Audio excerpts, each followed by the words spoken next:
Hello, welcome back to the channel. So there's been a lot of discussion about, the problems with Endgame right now, and while I do think it does definitely have some problems, mainly with being, power creep and the amount of HP that the enemies have, I think most of them are mainly just with MOC. Pure Fiction I think is mostly fine as it is, and the best one right now I think out of all of them is Apocalyptic Shadow. I think it's just the most enjoyable out of all the endgame modes for a couple of reasons. One, bosses are generally just the most interesting enemies to fight since they have, way more moves and can just do more than most normal enemies. And while the other modes do have bosses in them, a lot of the time they feel more like just another enemy rather than the main focus, which is what Apoc does, since it's based on only bosses. So it feels like there's a lot more room for strategy there, especially since the main goal is to break the boss, so it always feels like you know what you want to do. Also, it works on an action value system instead of a cycle timer like the other modes, where, whenever you or the enemy acts, the value goes down, so it does feel like you have a bit more leeway in, what you can do and how much time you can take than the, set cycles you need for the other modes to get max stars. Especially at, the highest floors, though, you do still want to go as fast as possible to be able to get the max amount of rewards. So it does feel like a good middle ground between those two things. Two, and I think this is kind of the more important of this, it allows for changes to how bosses work to make them feel better to fight. Since in the other modes, they're almost always just the same as their story versions, just with all of their moves. Since the story versions are almost always way too easy, but Apoc will functionally change how the bosses actually play, most of the time for the better, I think. Like the adventuring boss, for example. The problem with him before was that the points were for each character separately, so any supports or single target characters were almost guaranteed to get hit most of the time, unless your characters were insanely fast. But now that the points are cumulative, it still feels rewarding to actually want to hit the dice, so you can get the max amount of points so you don't take all the damage. But now supports are just almost guaranteed to get hit, And since the main goal is to break the boss, since that's how you're probably going to actually kill the boss, since you get your ults back immediately and you do way more damage to them that way, it always feels like you have a goal on how to actually beat the boss. Since sometimes, especially in MOC, it kind of just feels like you're just hitting a brick wall until the boss eventually just dies, which just is not really that great of gameplay, Now, I don't think all of the changes are perfect. The most recent one with Hule, I think is kind of a mixed bag. I do like the idea of him picking one character to fight solo for a period of time, and it doesn't feel unfair since you do get increased damage and max HP, as well as healing after every attack, so you don't just die from getting attacked too much. But the problem now is that it kind of just feels too bare bones, since all you really do for most of the fight is just kill minions so that he takes more damage and his toughness is reduced. Then you go into the 1v1, and that reduces toughness a lot there.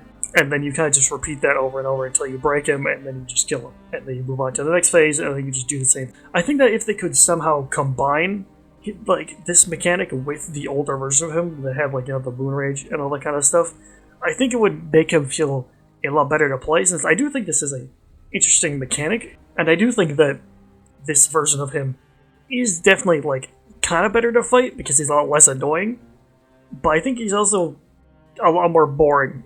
It's because I think this one kind of goes too far in the other direction, where he just doesn't do enough. Or even the other boss this patch with Facial, I think is kind of just a good example of changing a boss enough, but if the boss is already fine, so you didn't need too many changes of it, since all they really did to her was just slightly tweak her to make her more break focused, but also just having an ability to where she can take over one of your characters and change them to a minion.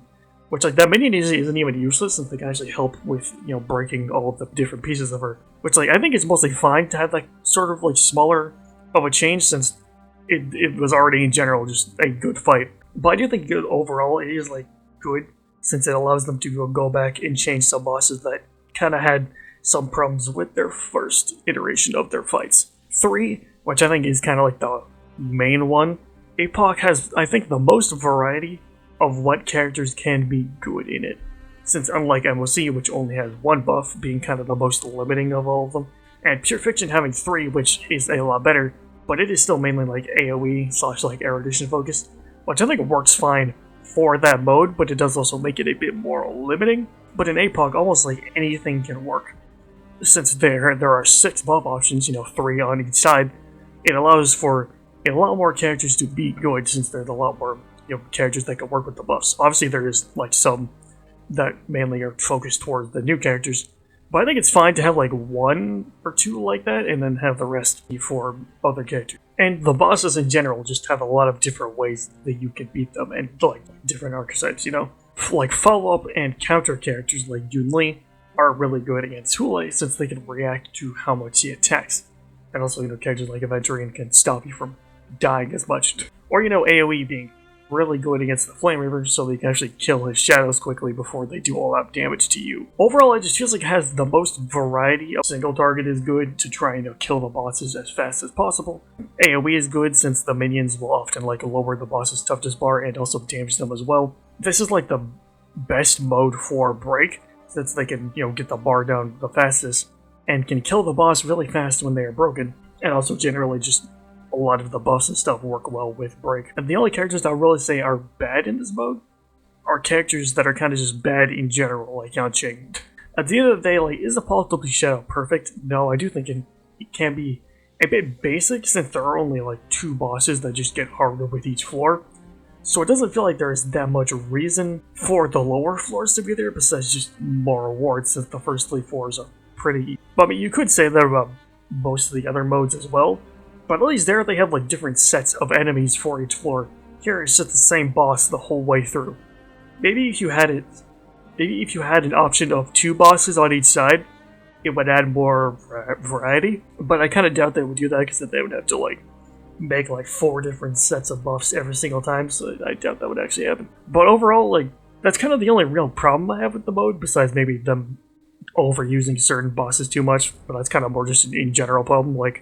Hule, I swear they put him in the endgame so much, which I think is one of the reasons why people hate him so much, is because way too much, so people see him way more than most of the other bosses. But anyway, while I do enjoy Pure Fiction, I do think Apocalyptic Shadow is the most fun out of all the endgame modes, and I think out of all of them, really needs the least amount of changes. But we'll have to see if that still holds true when the new mode comes out, since we are getting a new endgame mode next patch, and I am making this before the live stream happens, so we'll have to see how, good or bad it actually is. But I don't know, what do you guys think? Let me know in the comments below. Like, subscribe, and I will see you in the next one.